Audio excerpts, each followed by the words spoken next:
लक्ष्मण तिवारी का नारा है, प्रदीप भाई कि जो बांटेगा वो काटेगा। तो जो बांटेगा वही काटेगा जो चल रहा है। मैं आगे की बात कुछ नहीं समझ रहा हूं। राजनीति केवल इतनी हो गई क्या है? तो मैंने कहा कोई बहुत बड़ा शंकराचार्य आ गए। बदला हुआ भेद, बदला हुआ चेहरा, बदली हुई संस्कृति, बदली हुई बोली भाषा। समय परिवर्तनशील है। अगर दिन हुआ है तो रात भी होती है, और रात हुई है तो सुबह भी होता है। इसलिए अच्छी लाडली कहना है तो मनसेरू चाहे अपन पंजा ले फिरत रहा हो, फिरा जहाँ फिरत। वोट डाले के समय जब 5-7 गट्ठे इकट्ठा भई तो फिर वही के देगी जो नहीं के देते तीजा फगुआ तक 4 आनंद नहीं पाए। आदमी जिसको हम मानते होंगे कुछ नहीं जानता है, मगर वो वोट डाल के लौटे। अब वोट डालने से पहले भी आप उसको पूछो कि केखा वोट दे के अगला है अपना, तो वो कहीं थोड़ी के दादू डाल दिया। हाँ अगर डाल या अंदाज, और वो भावना जान ले अपना के कि प्रदीप पटेल जी ही भाजपा के बाद एक आए हुई, तो फिर धीरे से कहीं हो जहां अपना कहन से रहा गया, चाहे वो दाल राशि में हो चाहे पंजाब। नमस्कार, आप देख रहे हैं हमारी पब्लिक न्यूज मिथिलेश त्रिपाठी के साथ। मऊगंज के पूर्व विधायक लक्ष्मण तिवारी पूर्व सैनिक सेवा परिषद के विजय दिवस कार्यक्रम में शिरकत किए। उक्त कार्यक्रम में मऊगंज से वर्तमान भाजपा विधायक प्रदीप पटेल भी मौजूद रहे। पूर्व विधायक लक्ष्मण तिवारी ने अपने संबोधन में वर्तमान राजनीति और मऊगंज में उपजे राजनीतिक हालातों पर बड़ी बात कही है। महादेवन मंदिर देवरा को लेकर इशारों में कांग्रेस पार्टी पर भी निशाना साधा है। अब ज्यादा देर न करते हुए आइए सीधे जुड़ते हैं पूर्व विधायक लक्ष्मण तिवारी के साथ। देता है कि अगर हम चुनाव हारे हैं प्रदीप जी, और गणना हो गई है, और यहाँ कई लोग घायल होते थे, पागल हो गए थे हमारे पहले दूसरे चुनाव में, तो मैं वहां घर नहीं गया और मऊगंज में आकर 3 दिन 4 दिन 5 दिन जब तक स्थितियां सामान्य नहीं हो जाती थी, मैं मऊगंज से रीवा नहीं जाता था। ऐसा भी दिन इस संदर्भ में मैं देखा हूं। ये जोड़ रहा हूं विजय दिवस से। विजय ऐसे नहीं मिलती, सारे लोगों ने चर्चा किया, और मैं राजनीति बाद में पहले फौजी हूं, मेरा खानदान फौजी है। मेरे लिए राष्ट्र गौरव का विषय होता ही है, और राष्ट्र जब जहां लगा हो तो आप समझिए कि फौज की दशा दिशा अभी सिविलियन को समझने में हमको लगता है सैकड़ों वर्ष लगेगा। कुछ चंद लोग जो बेचारे समझते हैं वो समझते हैं, बाकी फौजी की हालत, फौजी की असुविधा, फौजी अब तो कुछ तनख्वाह पेंशन ठीक हुई है, मगर अगर हम देखें कि यहां से सिलीगुड़ी जाना होता था तो मेरे जैसा आदमी तत्कालिक जब छुट्टी मिलती थी तो बड़ा बड़ा बक्सा लेकर, और सिलीगुड़ी से इलाहाबाद और दिल्ली से फिर और कहीं बक्से में बैठकर बाथरूम के पास, उसमें भी एक बक्से में 12-12 लोग 10-10 लोग, वो स्थितियां थी ट्रेनों की कि बैठते थे, और 2-2 रात 2-2 दिन जब जाते थे कश्मीर तो ट्रांजिट कैब में ऐसे पड़े रहते थे जैसे भूसे में कुत्ता गर्मी के लिए पड़ा रहता है इस ठंडी में। और उस तरह से जिंदगी जब एक फौजी काटता है तो कई बार सुनने में मिलता है कि फौजियों की तनख्वाह बहुत है, लड़ाई के लिए फौजी रहता है। नहीं, जिनको ये भ्रम है वो दूर कर दे आज से। फौजी लड़ाई बंद के लिए नहीं है, फौजी तो देश की एकता अखंडता, देश का लॉ एंड ऑर्डर, देश की मर्दांगनी, देश का गौरव, देश का सम्मान, देश का शिष्टाचार, देश का संस्कार, अगर कोई प्रथम माता के बाद कोई इस देश को दे रहा है तो फौजी दे रहा है।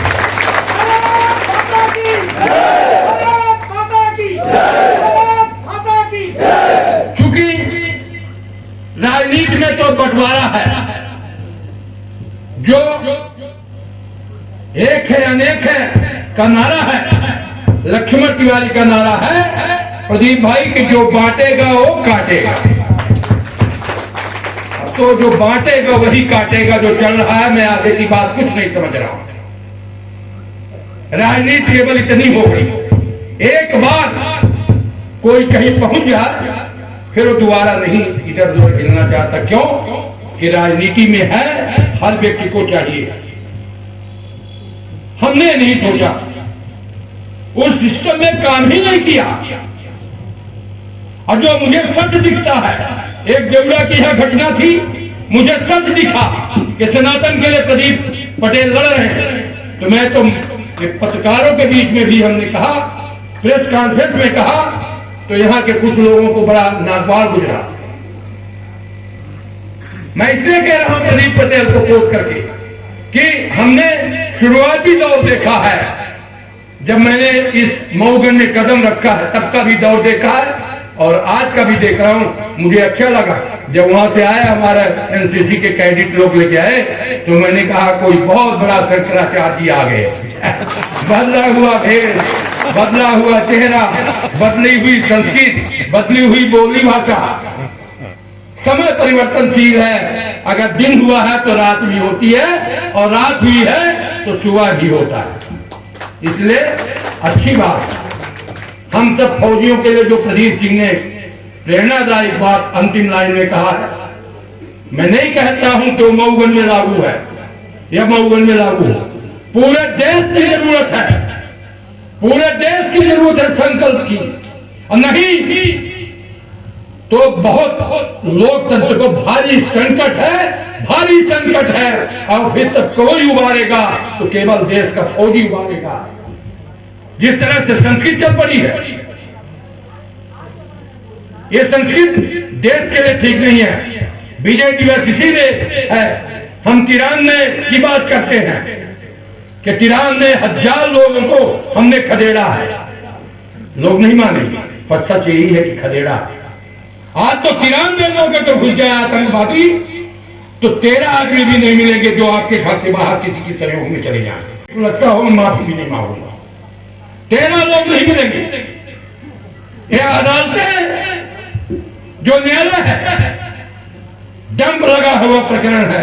अगर 13 लोग मिलते, गांव में समझौता कराते, पहले की तरह कोई रिश्ता बनाते, कोई मानवीय आधार रखते, तो ये 13,000 जो एक एक मजिस्ट्रेट के पास फाइल डंप है, वो नहीं आती।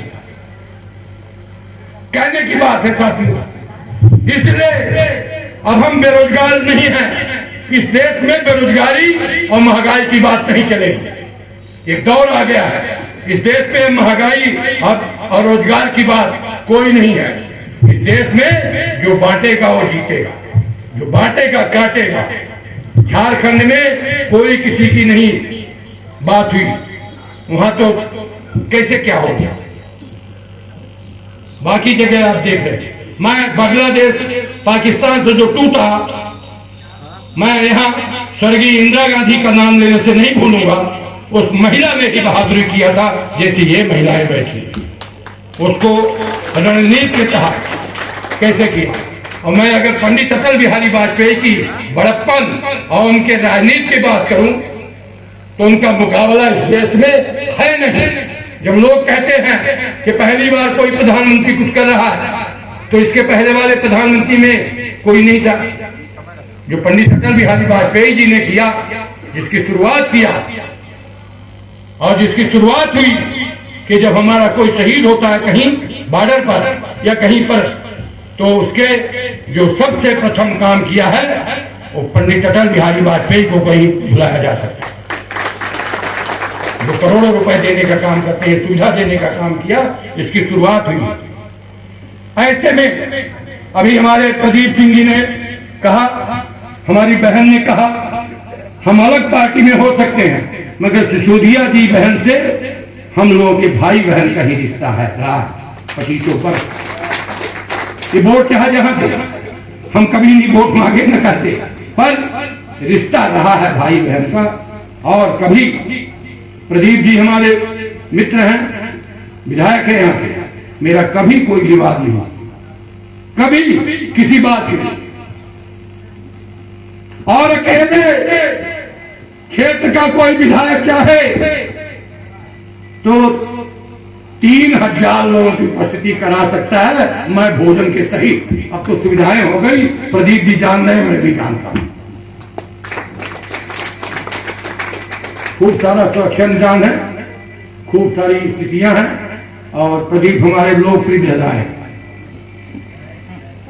इसलिए हम सब लोग जब अगला कार्यक्रम करेंगे, जब भी करेंगे, जरूरी नहीं कि विजय दिवस ही, फौजी का कार्यक्रम के नाम पर जब भी होगा, 2 महीना, 4 महीना, 5 महीना बाद आदरणीय रमेश सिंह जी ने भी कहा, ये तो अकेले ही चाहे तो किसान का भंडार लगा दे। अकेले कितना लगेगा? और मैं तो भंडारे के लिए जाने जाता हूं, भंडारा वाला है ही। प्रदीप मेरे मित्र हैं, विधायक जी, हम सब मिलकर एक ऐतिहासिक मऊगंज में, ये मेरी कल्पना है कि जैसा कार्यक्रम कभी होता था उस तरह से होगा। फौजी का बैनर लगेगा, उसमें कोई राजनीति का झंडा नहीं लगेगा, न कांग्रेस का, न भाजपा का, न किसी का। उसमें फौजी का झंडा लगेगा, अखिल भारतीय पूर्व सैनिक सेवा परिषद का झंडा होगा और बैनर होगा। एक बड़ा से बड़ा कार्य, उसके 1.5 महीना, 1 महीने के पहले योजना, फिर बैठक, फिर समीक्षा, फिर कलेक्शन। कोई पर्ची नहीं छपाएंगे, हम बताएंगे कि मऊगंज में, बाहर से लाने की भी जरूरत नहीं, हम बताएंगे कि मऊगंज में 100 लोग ऐसे हैं जो 100 लोग मदद कर देंगे। यह ऐतिहासिक कार्यक्रम हो जाएगा, होना चाहिए, क्योंकि नया जिला बना है। हम फौजी पीछे रह जाएंगे तो फिर इतिहास गड़बड़ हो जाएगा। नया जिला बना, और मैं नहीं कहता कि मेरा जिला बनाने में बहुत बड़ा योगदान है, मगर मेरा गिलतली होती ना, जो बार बार चढ़ती उतरती है, चढ़ती उतरती है, उसका रोल मेरा है। अब मैं प्रदीप जी को धन्यवाद दूंगा कि उनके कार्यकाल में जो छूटे हुए मेरे कार्यक्रम थे, उन्होंने भी, मैं देखिए यही कहा कि वो छूटे हुए कार्यक्रम प्रदीप जी पूरा करो। अभी आपको 4 साल भी है और आगे भी भगवान सब ठीक करेगा। आप ऐसा काम करो कि इतिहास में एक नाम अच्छा हो, क्योंकि समय ज्यादा है, भोजन का समय है, मुझे दिल्ली वाली ट्रेन को अटेंड करना है, 4:40 पर घर से निकलना पड़ेगा पूरे परिवार के साथ। तो दिल्ली जा रहे लोग, इसलिए मैं माफी चाहता हूं और मैं विस्तार से बात करूंगा। राजनीति में जो भी आए निर्वाचन, ऐसा नहीं कि आप कूद पड़ो, पहले उसकी व्यवस्था, उसके प्रोग्रामिंग, और उसके बाद तथ्यात्मक सब बातें, और फिर उसके बाद जुआरमेंट, इसके बाद अर्थव्यवस्था। इसमें कई चैनल है, सारे चैनलों को अपनाकर सबको करना चाहिए, क्योंकि राजनीति अभी बाकी है ही नहीं। गांव का एक ऐसा आदमी जिसको हम मानते होंगे कुछ नहीं जानता है, मगर वो वोट डाल के लौटे, अब वोट डालने से पहले भी आप उसको पूछो कि केखा वोट दे के अगला है अपना, तो वो कहीं खोल के दादू जाएगी, हाँ अगर डाल या अंदाज, और वो भावना जान ले अपना के प्रदीप पटेल दिया ही भाजपा के बाद आए हुई, तो फिर धीरे से कहीं हो जहां अपना कहन से लहा गया, चाहे वो दाल सीमा हो, अच्छा है पंजा। और हम मान रहे हैं कि बहुत फलमा जाना राजनीति यहाँ तक घुस गई है समाज में। अयोगी लाडली कहना है तो मनसेरू चाहे अपन पंजा ले फिरत रहा हो, फिर जहाँ फिरत वोट डाले के समय जब 5-7 टिकट इकट्ठा भई, तो फिर वही के दे जो नहीं के देते तीजा फगुआ तक 4 आना नहीं पाया। तीजा फगुआ खाली का 5 रुपया नहीं डाली, भला भैया देश कहाँ।